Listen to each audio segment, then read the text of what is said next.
Today we're ranking middleweight naked bikes from worst to best. This has quickly become one of the most important categories in motorcycling. Because for years, if you wanted real performance, you had to buy a super sport. And they were uncomfortable, impractical, and borderline unusable anywhere outside of a track. But now, middleweight nakeds give you 90% of that performance with more usability, more personality, and more often than not, way better value.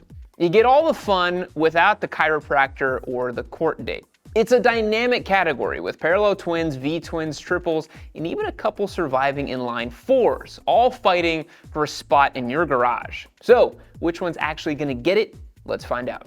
We're kicking things off today with the GSX-8S. Yes, this is technically the worst position on the ranking, but before the Suzuki simps start foaming at the mouth, let me say that none of the bikes are objectively bad in the video today. If we were including actually bad middleweight bikes, we'd probably be starting with something like, I don't know, the BMW F900R. But that's a different video. The GSX-8S is a perfectly fine motorcycle, and that's sort of the problem. It uses Suzuki's 776cc parallel twin, the same one found in the 8R and the V-Strom models. It's torquey, smooth, and it does exactly what you need it to do. But compared to the rest of the bikes on the list, the 8S just feels too safe. It doesn't have that same flickable, playful character than the Hornet 750 or the MT-07 do, because its wheelbase is a little longer, it's a little heavier, and then there's the bigger issue, personality, or lack thereof. This bike lives in the shadow of the SV650, which was the most European-flavored Japanese motorcycle the world had ever seen. It had a raw, simple charm and character that made it feel special. A V-twin engine will always give you those fuzzy feelings deep inside. You gotta love them. The 8S is objectively better in most measurable ways, but it's just not the same. The GSX-8S is best for riders who want a modern, comfortable, reliable middleweight. It's not for riders who want something with a strong personality or a more sporting character, or a bike that excites you every time you walk into the garage. The GSX-8S is just a little too safe, but the next bike tries to bring a little bit more style to the table, for better or worse. With the Trident 660, Triumph tried to inject some style and a little pizzazz into the middleweight naked category. This bike was sort of the canary in the coal mine for this new Triumph that we're all experiencing. The Trident 660 uses an inline triple that is now making a whopping 95 horsepower and 50 foot-pounds of torque for the 2026 model year. You get more top end than a twin, more torque than an inline four. Now the only thing that could be better than that is a 225 horsepower V4, but we're talking middleweights here, so we gotta keep things in perspective. To Triumph's credit, the 660 motor is pretty nice. It excels in both power and character in a way that would make a humble Z650 go running straight back to its mother, and it would yearn for a sip of that sweet, sweet White Monster Zero Ultra. It's got a clean, retro-inspired look that defies the kind of bionicle insectoid naked bike look that just implies the rider is a total degen. The issue with the Trident is more about what it represents. This is another arm of Triumph's, we were calling it the world domination plan. It almost feels like a processed Triumph substitute as opposed to the real deal product of the Hinckley factory. It feels more like a value-driven Japanese bike, and I guess there's nothing wrong with that. And then there is the Trident 800, a limp-wristed, cognitively diminished round headlight-wearing street triple knockoff. It feels like a cash grab. I won't even give it its own ranking. It can just live with the 660. The Trident 660 is best for riders who want something stylish and a little bit more classy than your average naked bike, but with performance that beats out Triumph's modern classics. But it's not for riders who want edgy, aggressive looks or the true Triumph experience. It's a respectable choice, but it can't climb much higher than that. Now we have the KTM Duke 990. Now while the Trident will invite you over for tea at the garden, the Duke will kick your door down, slam a bottle of Jägermeister, and then send you a $5,000 bill for camshaft replacements. The Duke 990 uses a 947cc parallel twin, making about 120 horsepower. The Duke leans into that supermoto hooligan style of riding. It's light, agile, and very eager to misbehave. And when KTM is on their game, the bikes are fun in a sort of demented way. They're a really good time, but it's a KTM. And with that comes a whole lot of baggage. You get a whole power parts orange Kool-Aid non-stop coping to contend with. And then there are questions of reliability. KTM is the only one selling bikes with a 4-year factory warranty, so take that for what you will. The styling is also a bit much. The Duke 990 looks like Kiska outsourced the design to some middle schoolers who are only allowed to use a protractor and orange crayons, and depending on who you ask, that might be a selling point, but it's all just a little much, right? The Duke 990 is best for riders who are, I suppose, chaos maxing, for lack of a better term, and want a bike that spikes their heart rate both when they ride it and when they see their repair bill. It's not for riders who want peace of mind, subtlety, or something they can keep for the next 10 years without a second thought. It might be the most fun bike on the list, but it's actually hardest to recommend as well.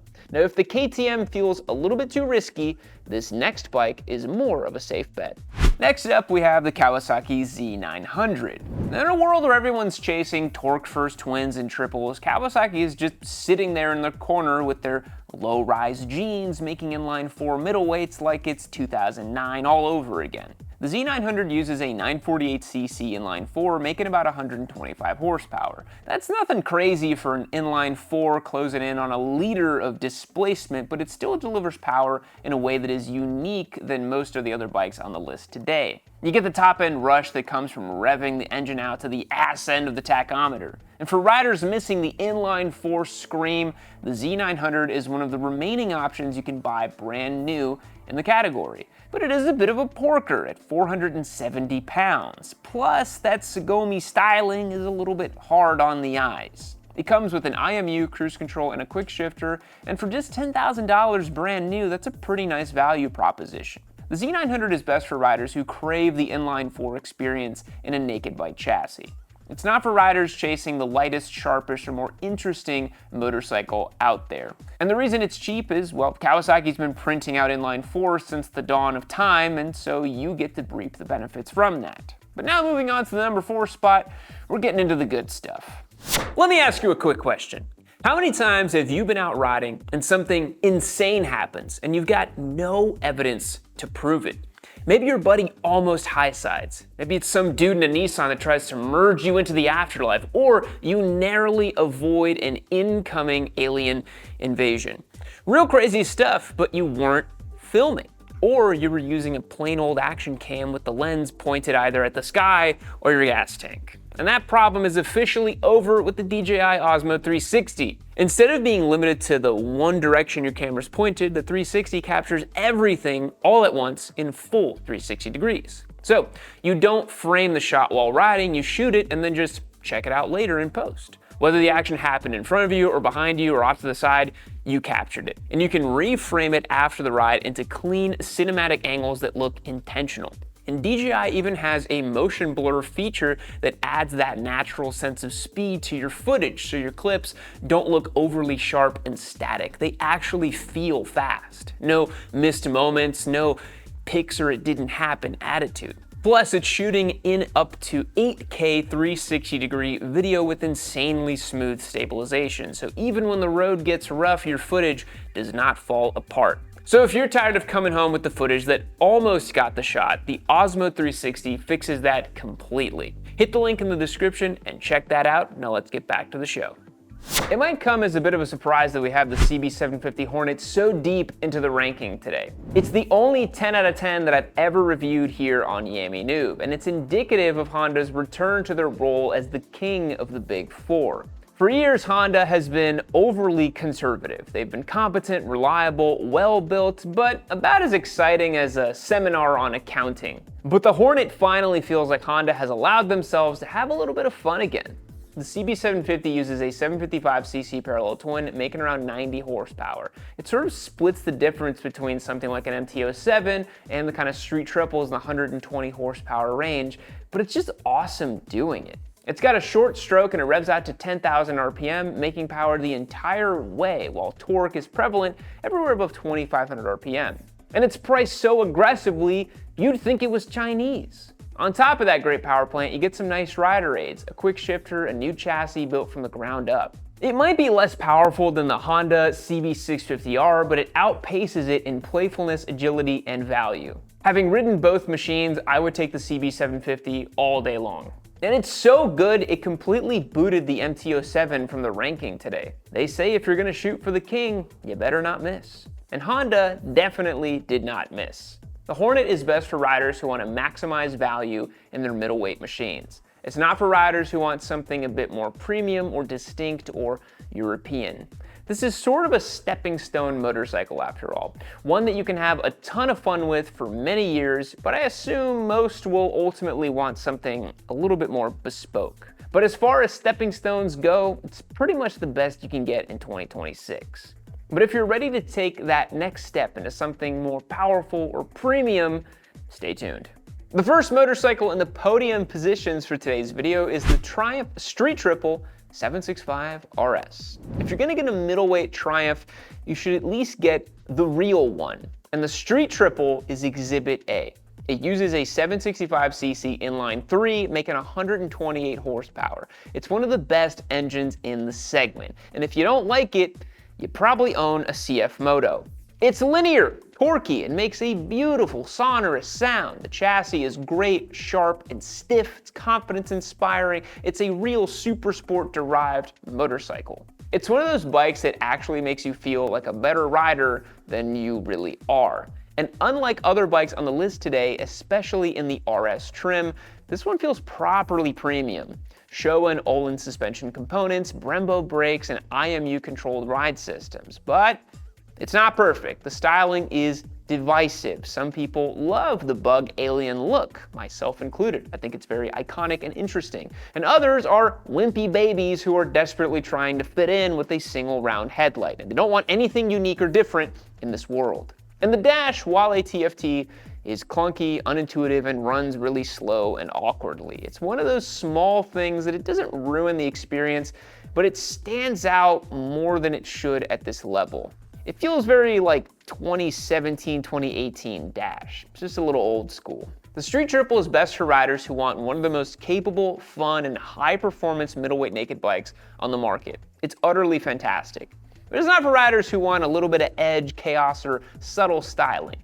It's great, but in our opinion, the best is yet to come. In the number 2 spot today, we have the Ducati Streetfighter V2. Now, this isn't just a middleweight naked bike, it's a frickin' Ducati, baby! It's got the new V2 engine, and it's so killer in this chassis. It's got great power delivery across the entire rev range, it's the lightest Ducati twin to date, and it sounds pretty good too. It's one of the most usable but equally exciting engines Ducati has ever made. You get serious Ducati performance without those pesky Desmos or timing belts. The chassis is great, the electronics are best in class, the whole bike feels light, refined, exotic, premium, yet approachable and fun. It's not a Ducati you're gonna let sit in your garage because you're too afraid to ride it. And the V2S comes in yellow now. Come on, eat your heart out, Street Triple. But like any Ducati product, this is not necessarily a value play. Sure, you get some of the best power and componentry in the category, but much of what you pay for with Ducati are those intangible elements that make you feel something deep and profound. And you're either willing to pay for that, or you're not. The Streetfighter V2 is best for riders who want a premium, high-performance naked bike with real pedigree and presence. It's not for riders who are budget sensitive or want the most practical option in the segment. But if you can afford it, it's a no-brainer. If money were no consideration, this would probably be in the number 1 spot on the list. Speaking of, here's number 1. All right, King of the Castle, the best motorcycle for today's list, and the best one in 2026 should come as no surprise, the Yamaha MT-09 SP. If we were talking just about the base model, this would be a bit of a different story, but the SP is the fully realized version of this bike that is well worth paying for. While the Ducati or the Street Triple might be the dream bike, the MT-09 SP is the one that's going to make the most sense for the most people. The CP3 engine is now legendary. It makes 117 horsepower and a wonderful 69 foot-pounds of torque. It's playful and responsive. Whether you're running errands in town or trying to get arrested on Lime Creek Road in Austin, Texas, the SP trim delivers everything you need with fully adjustable suspension, which solves the disconcerting handling quirks that previous generations of this bike were known for. Also, they moved the headstock by 40 millimeters. Yeah, they made big changes. It's way more confidence-inspiring when you start pushing it nowadays. It actually feels like a real middleweight sport bike and not some zany horse with a super powerful engine underneath it. It's also got great tech like an IMU-based rider aid system, a quick shifter up and down, cruise control, all that good stuff. Plus, it is dead reliable. I have never heard anything going wrong with these. They will churn miles up to 50, 60, 70,000 miles, no problem. And despite being the whole package, it's actually still pretty value driven. Cheaper than both the Streetfighter and Street Triple by a noticeable margin. The only downside is that some people don't love the dark side of Japan's styling. And sure, you can be a clout farming Instagram model and get an XSR 900 if you're in the game for curb appeal alone, but if you want to actually extract the performance from the wonderful engine, it's worth tolerating the look of the MT-09 SP. This bike is best for riders who want it all. Power, tech, reliability, and value all wrapped up into one. It's not for riders who want something exotic or boutique or European. It's both the smart choice and the fun choice. What more could you want? But if you're throwing away logic and reasoning and you want my personal opinion on what the best bike is, think of it as a kind of number 0 on the list today, the S tier. It's the Tuono 660. It might not be the best looking, it might not be the most reliable, and you may not have a dealer in your network, but I promise you, you ride a Tuono 660, especially the factory edition, you tell me there's a better bike on the market today. There's not. All right, that wraps up our ranking for today's video. None of the bikes are bad. This is the best of the best and one of the most competitive segments in motorcycling right now.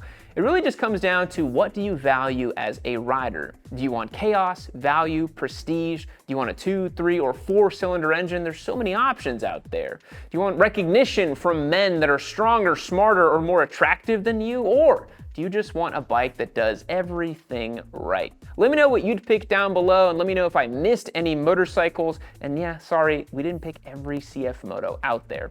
Not gonna do it. As always, thank you for watching until the end. I will catch you in the next one.